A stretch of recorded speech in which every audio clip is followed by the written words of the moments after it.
Hey, what's up, everybody? Welcome back to another weekly brief with the Simpson team, your one and only Kenny Simpson. So today, I don't want to talk about three different topics. Today, I want to talk about one topic. It is the housing market. It's because I keep getting the same question over and over. And did I mention over again? That question is, Kenny, should I buy? Should I wait? Is the housing market going to crash? What's going on? So what did I do? Let's just dive into the data. Let's dive into the numbers. Let's see what's really going on, but let's talk about things that are going on there. Number one, interest rates about a month ago. So a few months ago, they kind of peaked. Let's just call it May, June. The 10 years about 3.5. Interest rates peaked. From actually that peak to the low of 2020, the interest rates actually went from 2.5. I guess the one interest rate hit 6.5. It literally went 4% higher. Are you getting that into your brain? So now the rates have come back down, but then they started to tick back up. So interest rates are kind of doing this thing. I don't know if the 10 years is going to hit 3.5. If it does, it is what it is. I know some people hope it does because it slows things down. But let's jump into a couple interesting data points. Data point number one, obviously housing is cooling, right? We are seeing more inventory. Are we? We are. I'm talking San Diego too, because I'm going to focus on San Diego, not nationally. This is more of San Diego. In San Diego, what's interesting, I was listening to our buddy Logan talk from Housing Wire, and he made a really, really good point. The point is inventory is rising. He goes, but have you looked at new home listings? I said, So before I shot this video, I went on Sandacor and I looked at May, June, July. Well, May had more listings, June had less listings, and July had even less new listings. So how do we have more inventory? Is it because houses are sitting longer? I know that people are putting the house on the market. I know houses are sitting for 30, 45 days. So that's carrying over to the next month. That inventory didn't turn over. If you look back in May, we had more pending sales than we did in July. So I'm just talking about San Diego. Do we have more inventory from, remember, just sitting on the market? Because it's basically the numbers are saying we do not have more homes going on the market. So that's a very interesting fact. Just giving you data, just giving it to you real. No BS here. Also, the other thing that's happening is buyer demand is definitely slowing because of rates. Because the buyer now, right? Remember, the sellers want the price of what? Yesterday.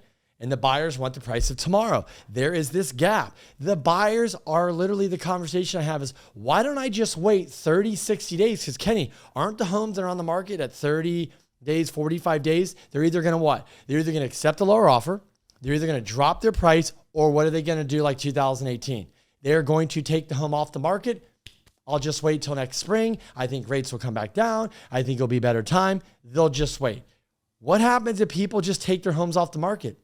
That's less inventory. That is a problem. What happens if rates drop and we have a low inventory going into the winter times? Remember, guys, in the winter times, we have less inventory. We just went through the high inventory. So this perfect storm might be coming. We're obviously looking at a recession, potentially, right? We're technically in one. Are we going to have that slow down? I also think that consumers were kind of like I don't give an F. They basically were, locked away for many, many years. And remember, guys, we're talking globally, not just US. People do travel globally to the United States. Yes, we do have foreign people in San Diego in our vacation rentals that have been cooped up for years. How do I know? Because we talk to them. How do I know? Because I'm down at the beach and I can hear 17 different languages. It doesn't take a rocket science that people have been. So what am I saying? People are living a little lavishly. They're having fun, right? They're spending a little bit more. I don't care. I'll put it on the credit card. What's going to happen when winter comes? They might not travel, right? So there's another factor, recession. So my points are new builders that are building homes because of the slowdown, because they're going to finish what they have, but whatever shovel's ready is, they're just stopping. They're like, we're just going to time out here and just wait. So they're not going to build. So there goes those homes off the market, right? So what's a couple other things that I wanted to go over? Is the housing in a recession? Technically, we're saying yes, because there is a slowdown, buyer demand, housings aren't going. Interest rates went up way too fast. They are coming down. That's a problem. Literally 90% of refis are off the table. And still, the lack of inventory is still a problem and the demand is down. So last thing I will leave you with this. The question I get is, Kenny, should I buy? Should I wait? So let's think of it this way. I will ask you the question, you answer it, and you make a decision. If inventory goes down and buyer demand is starting, just so you know, it is starting to pick up a little bit. From 60 days ago to now, it's starting to pick up. How do I know? Because I do loans for a living. People that are coming off they're starting to go up. I'm in escrow because I got a little deal. I got 5% off the purchase price. They're starting to come in. If we hit a recession, interest rates do actually come back down. Let's say their interest rates fall 0.5 point. You will get more buyers off the market. So if inventory goes down, you have lower interest rates and buyer off the market. Do you think housing is going to go up or do you think housing is going to go down? I think housing will go up. So is it a good time to buy now? I just told you the fundamentals. I think it is the right time to buy. And what do I suggest you do? Like I talked to people last night, if the house is listed at 750 you like, and you really think that guy should go for 700, 680, give them the offer. Show them the comps. Say, hey, I'm ready. If it's been on the market for 30 or 45 days, you and I know he's either going to lower the price, accept the lower offer, pull it off the market. That's what he's going to do. And he's not going to burn the house down or knock it down or do something crazy. That's what it is. So that is my weekly update. What is going on with housing? Data doesn't lie. I'm talking about San Diego. There could be other markets where things are definitely getting way more inventory, stuff sitting for longer. There could be more corrections, but always here in San Diego, we always have a lack of inventory. And just to recap, last cycle, which everybody keeps comparing to, was a credit bubble. That was a credit bubble.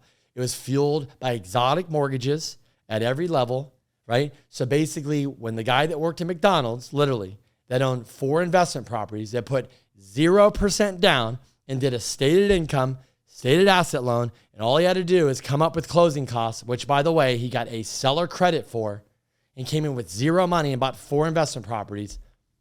I don't know any really, really smart, savvy real estate investors that put 0 money down and have bought 4 investment properties in one. Just letting you know. My name is Kenny Simpson. Thanks for watching. Until next week, have a great week.